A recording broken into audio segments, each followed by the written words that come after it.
Massive VXT Radio.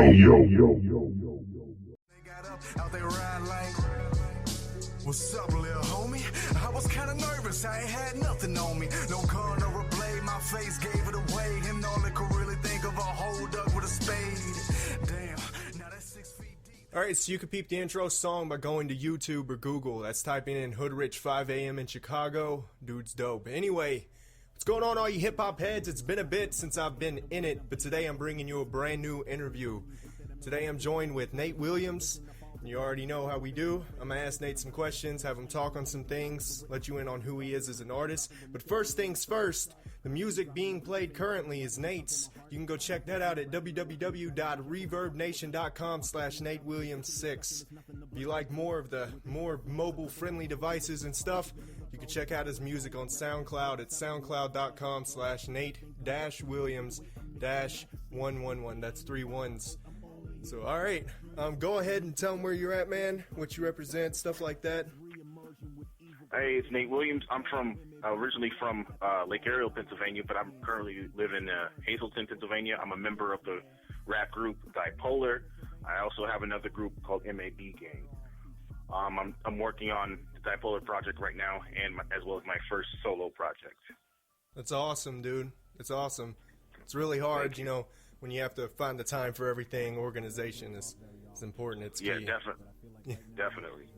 Right. So, go ahead, man. Didn't mean to interrupt you. Just had a son not too long ago. I have 3 children now, so it's a lot of figuring out when I can sneak out, get in the studio, knock a couple tracks out. Right. Well, congratulations on your son, man. Thank you very much. All right. So, like, the first question I wanted to ask is, being an artist isn't easy, obviously. As you already said, you know, you have to take time out of your day to get into the studio and stuff like that. But change, I feel, is the hardest thing to overcome. It's a daily strain, and to always adapt to new things and always trying to stay versatile and fresh. So what's your perspective on change? Do you feel like change is a necessary step in being an artist? What do you feel needs to change? Politically, personal, whatever? I've only been rapping consistently for 3 years. So I noticed a huge change in my delivery, my content, and what how I present myself as an artist. Change is very good. At first I was like, no, I'm dope. No, when I started hearing people around me, I'm like, no, it's okay I have to step it up. So change has to happen. Had to happen for me to get better, and had to humble myself is another thing that really was a big thing for me. That you can always learn something to better your craft and perfect your craft. So change is a big part of my music, actually. Right. What would you say the hardest obstacle is for you that you've had to overcome as a musician? And if so, what advice would you have to other artists to possibly overcome that obstacle if they ever face it? Obstacle, my issue for a long time was finding a person who could engineer my music and do it the way I wanted it to sound. A lot of people, and when I first started, would just mix and master any way the way they felt the record should go, and I had to open my mouth. But as an artist, I was also a lot more diss track happy when I first started. I would just attack anybody who said my name. And now I'm a lot more selective. I have to respect the person as an MC before I even think about responding. And it's a lot of wasted energy. That's wasting your time to go to the studio, go to in writing. I don't want to waste quality bars on someone who doesn't deserve it. That's another thing I had to learn to pick my battles. So do you feel like beef is something that's unnecessary in hip hop, or do you like what's your opinion on beefing rappers? Because you know, in hip hop there's always a lot of like beef, but I don't think people really realize that a lot of the beef is not personal. I mean, some of it can get personal, it can bleed out into personal lives, but a lot of it's not really personal. It's a competitive thing. It's the same thing as if, like, you know, a basketball player is taking a shot at another basketball player. It's just very competitive. So people always reference other artists and also I think it's a way for them to kind of gain attention to that one particular track when they say something like some famous artist's name or some well-known underground artist's name or something like that. Right.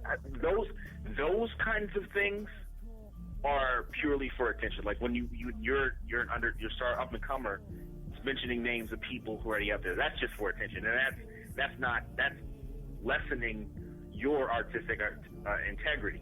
Now, if you have a legitimate issue with someone, and you don't want to be ignorant, you don't want to be barbaric and beat the crap out of them if you could, then you do a diss track. That makes more sense to me.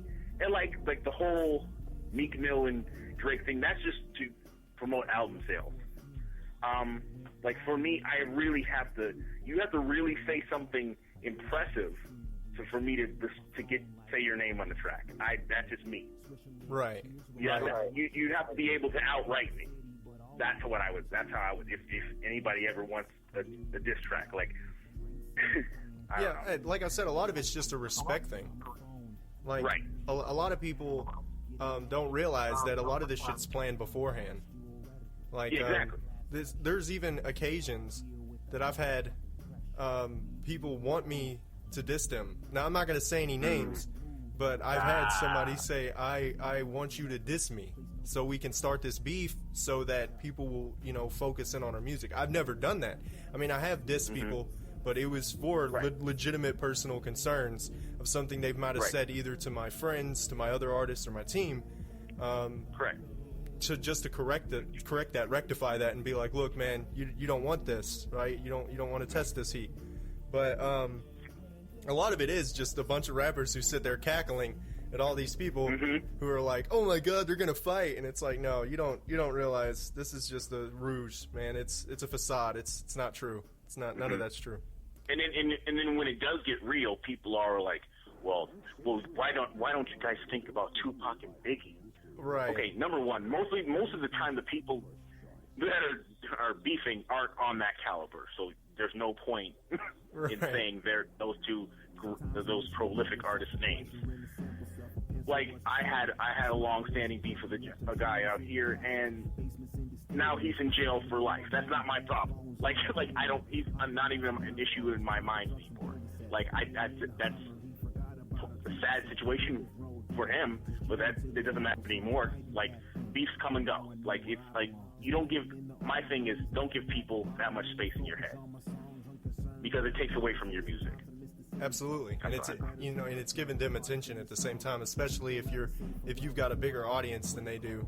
You're giving them attention. I mean, even when Eminem dissed Haystack, Haystack was a pretty big artist, especially coming from Tennessee, because I'm from Tennessee, so Haystack was pretty big. But when he dissed Eminem and stuff like that, even though Eminem dissed him back, it was still kind of like, wow, like you gave him that attention, you gave him that.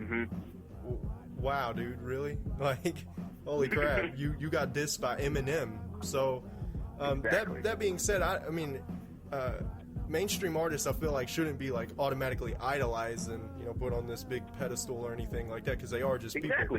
But exactly, that brings. Why promote people who don't know you exist? Why give those people free promotion? Right. That's what I feel. Like if you're an artist, promote yourself. It's nice to like their songs. It's not saying don't listen to mainstream artists. It's just why give them promotion when you could use those efforts towards yourself. Right, and going into like mainstream artists and stuff like that. What do you think about the current state of hip hop? Like, if you could change something about it, if you feel like there needs something needs to be changed, what would it be and why? A sense of community and support, real support. Like going out and buying another person's album, collaborating, making it organic. Like a lot of times I feel collaborations that we see as the consumer is very, this makes sense. This will make us money. Why can't there be more? I think more organic collaborations and more of a sense of community. Because children are looking at these people. Children are impressionable. They're watching these people making these moves. Why not make the best move possible? Why not do something positive? It's so easy to do the wrong thing. Why not if you put enough effort towards it, the right things can translate and inspire others. I don't know. It doesn't make any sense. Why not? I think that's a big thing. Collaboration and community. Right, and I agree. I believe that it's hard to look to the mainstream and find something that feels more real. I always said this, and this is kind of a stretch, but I've always said that mainstream's like the tree. You know, it is this beautiful thing to look at, and all the beautiful things just grow on this tree, and it's very beautiful, right, to look at. But beneath that is the rugged underground, is the raw thing that keeps that tree alive, which the tree would be hip hop. So that keeps the thing alive, and that's the roots, right? And that's where everything is real. It is the real, just the rugged nastiness and the aggressiveness and all the artists coming together to make something that just seems more real. And I always say, like, it would be cool to see somebody from this beautiful tree, this beautiful representation of hip hop, and this somebody who's idolized, to work with somebody from like the underground, and show them that they are real. Like, this is a real thing. The problem has come from that hip hop started from something that was artistic, but now it's more entertainment. It's no longer it's no longer just an art form. It's now an image. I have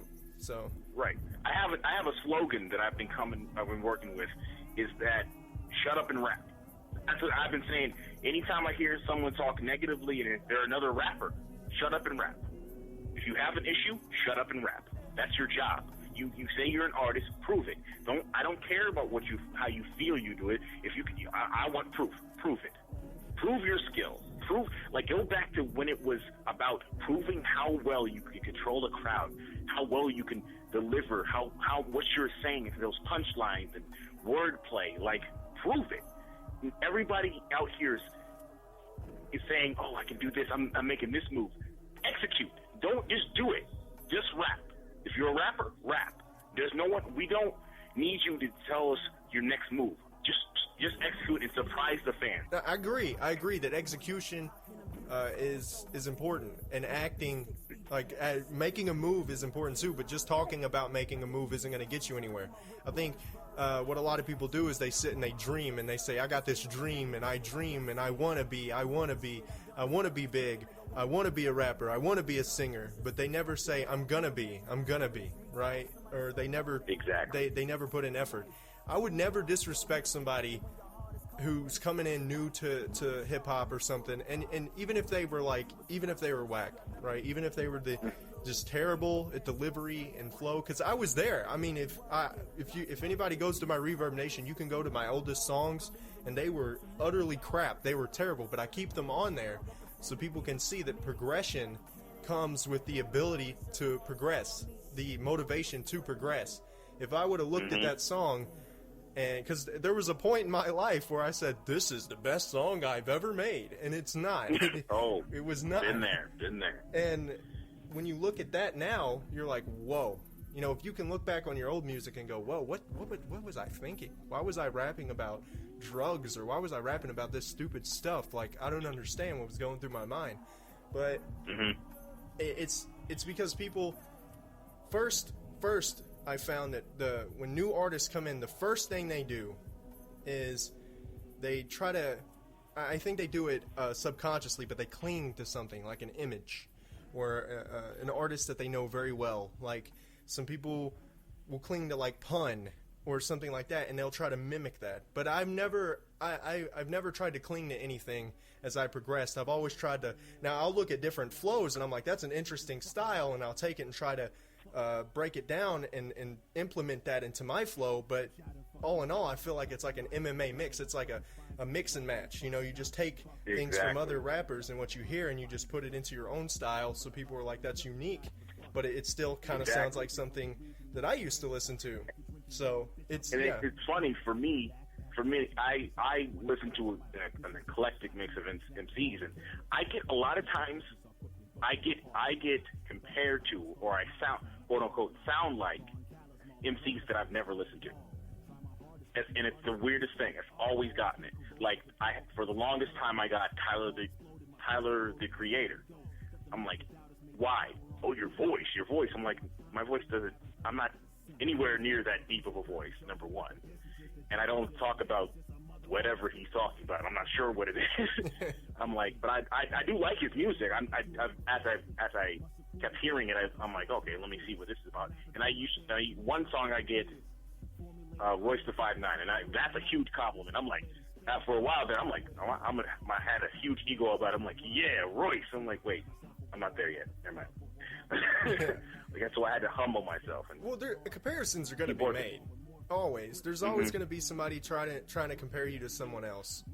But you have to realize that until you get to the point where your fan base is large enough to say that this is me, right? Whatever your rap name is, whatever it is, they'll say that's him, right? That's him. And until they say that, they're gonna compare you to other artists who are bigger than you because they know those artists or they grew up with those artists. Right.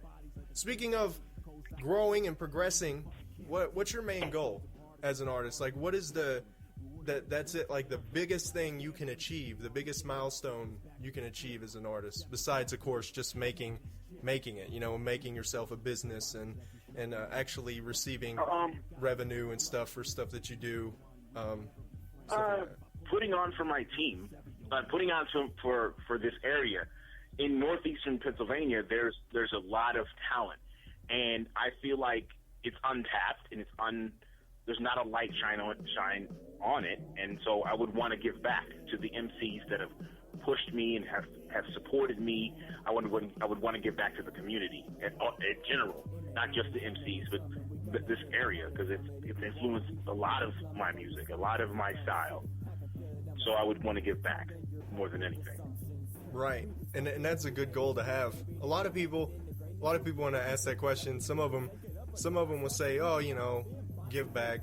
I don't think I've had anyone yet just be like, "I just want to be rich. I just want bitches, man." But you know, there's somebody out there. There's somebody out there who's just gonna come out with it and be like, "Yeah, I don't know. Bugatti seems nice." I'm not that type of person, to be honest. Like, if I would be the type of person if I had that much money. Like Floyd Mayweather money, I couldn't have that much. I would be too overwhelmed with that. Yeah. Like, I couldn't do it. Exactly. I would have to, like, give some of it away. Like, I would give a lot of it away. Like, I would just look at it. I'm like, what am I supposed to do? Right. Like, $1 million to me is a lot. So, like, I would think, what could I buy? Like, with $1 million, like, that's a lot. And then you think about like 280 million, and you're like, holy, no, I can't. I'm a fat kid in my heart, so I'd be like, that's a lot of McChickens. Right. I could buy a lot of McChickens with this money. I'm having a heart attack tonight. Yes. What inspired you? I could buy. You were talking a lot about, like, you know, coming from Pennsylvania. You know, you were talking a lot about coming from an area that seems untapped and there's a lot of unrecognized talent. Growing up like that, what inspired you to keep making music? Like, was there an artist that you just related to heavily that was, like, your biggest inspiration? Joe Budden. Joe Budden was, well, okay, Eminem, Rakim, Joe Budden, Scarface. That's a weird. It's a weird mix of people, but yeah, mainly Eminem because of his anger and his wordplay. So that was a big one. And then Rakim for his style. Right. Is that so? That just was big. Those two mainly. And Nas. Oh my! I almost forgot Nas. Jeez. Oh, Nas. Yeah, yeah. Nas was a big. I mean, I didn't really grow up too heavily on the Jay-Z versus Nas era, but I had, like, you know, I had people who listened to Pac, Nas, Jay, Pun, all of them, right? And I remember, I believe it was Stillmatic. Nas was just a big inspiration to me. Like, listening to him on Ether, like, diss Jay like that, I was like, that was how? crazy. Like, I was like, oh man, because, like, when Jay dissed Nas, you listen to Jay dissing Nas, and if you have no idea about Ether, just listen to it, and you're like, he's done. And then you listen to Nas's Ether, and you're like, oh man, like people in the room were like, oh my, whoa. And then Jay was just like, I can't, I've got to sign him, you know? So like, I got to sign him. Like that inspired me, because it's like, this is a dude I actually listened to he actually responded after Ether. Not many people know about the song because he kind of hit it. It's called Super Ugly, and it's hilarious because that trademark Jay-Z confidence had been sucked out of him. He was just rhyming to rhyme. Right. It was hilarious. No, and I remember that because all he was talking about was Nas's bitch. Like, that's all he would talk about. And I'm like, dude, you don't, that's like the first step. Like, you took a step backwards, man. Like, and I was like just overwhelmed with the idea that somebody that everybody doubted, right, that everybody thought was just over, right, just came back like 100 times harder. And I was like, that's something that I would want to do. I want to be that indifferent person where everybody's like, nah, you ain't gonna do anything, you ain't ever gonna do anything, you just sit down. And then you're like, nah, I'm gonna show you, let's bring it. And then you put it all on the table, and it's just like, oh man, holy wow. So yeah, speaking of like artists that inspired you and music in general, if somebody didn't hear your music, which there's people listening who are obviously going to go check you out, or that they haven't listened to your music, how would you define your music to somebody? Like, what would you define your music as if you could? How would you define it? Reality rap. I said this before, I'll say it again. I would never expect someone to buy something that's inauthentic, that's not real. I wouldn't put anything out there that I would say, oh, I was lying on that. Like, it's a lot of reality rap. Like, I'm very open about who I am, especially my imperfections. My whole album, the album that I'm working on now, is called Feelings Buried Alive Never Die.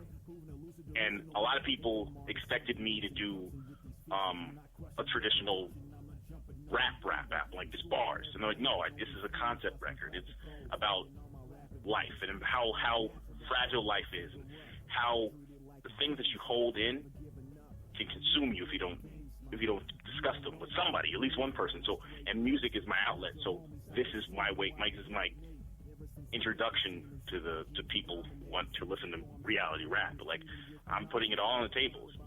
Even if you have, like in a conversation with me, you'll get the same content. So I guess we'd call it reality rap. Right.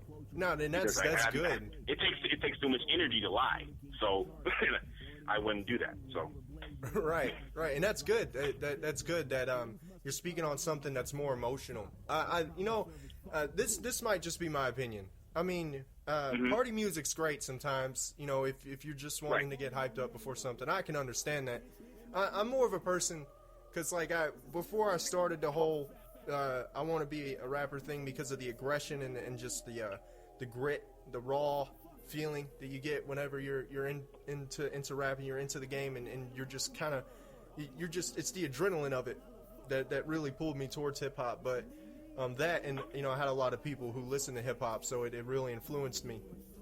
But the thing is I was like really into like poetry beforehand. Like I really enjoyed reading poetry and just being like, this stuff's deep as fuck. He's talking about killing somebody or something, but he's doing it with just words. He's painting this image, like a painting. Exactly. And I always loved like hip hop artists who could just paint. Like they just paint an image, or they just like make you feel whatever they're feeling, and you kind of feel their shoes. Like you were right there. Right. Like that rhyme was a time capsule. They're bringing you right in that moment with them. Like the smells, the taste, the picture. Like that's my goal, to have a rhyme so dope that you're like, why am I in the room with him? Why am I here? Right. That's not my experience. Like, you question if you were really there with me. That's why I want to have a dope rhyme like that. Right, I love like music like that. Even like listening to your music like Sinner's Prayer and stuff like that, I was like, yeah, this shit's deep. You know, like, yeah, like relating music that relates to somebody is great. And that being said, there are like diss tracks and just bars that I listen to that I'm like, damn, you know, like, damn, you know, like how do I achieve that level of wordplay? But like I said, I'm just more at home as a person, just with listening to something that I can like. You kind of like just fill the shoes of that person. You know, you put their shoes on and you just walk with them a little bit, and you're like, that's cool. That's dope. That's the whole feeling of the album, and it's like I'm kind of like, if you were next to me, I'm like sliding you my journal, because I'm not a very, like, in person, I'm not a very talkative person. Like, I'm friendly, but I'm not social. So writing helps me to communicate. So that's my way of this. I mean, this album is a really big way for me to really speak. It's a little bit different from my bipolar stuff, the stuff I'm doing with my friend Blade, he's like a legend in northeastern PA hip hop, which is like, it's crazy how we even got making this project. So it's more for me. The bipolar is more the funny Nate, the random Nate. Like, it's more a test of my pen, whereas Feelings Buried Alive is more somber, more like kind of in the vein of Sinner's Prayer and God Bless the Dead, more like that. Right, and it's always good to kind of get something that, you know, just feels real, like you said, organic stuff like that. And it's also good to kind of mix it up. I feel like, because I've gotten shit before. I've gotten shit before for, like, because for a long time I was making like music, like emotional music, you know, aggressive music, and then one day I decided I was gonna remix 0 to 100, and so I remixed it, and you know, I got some good criticism from it. Some people liked it, some people hated it. It was kind of mixed. But I remember getting this message from a friend of mine, and he was like, why did you, what was with the mix up there? Like, you were like talking about, you know, because you were like talking about how hard life is, and then all of a sudden you're like 0 to 100 real quick, and I'm like, I don't know, man. It's just emotion, you know. It's what you feel sometimes. And I heard that song, and I was like, you know, I could remix this. I could make it pop or something, you know, or make people realize that. Put your own spin on it. Right, put your heart on it. Like, be more versatile, you know. That's definitely a beat I would want it. I've been tempted to rhyme over. Right, and it's like, I don't know. Yeah, it's just kind of like versatility, and a lot of it with me is, it's not like that's something.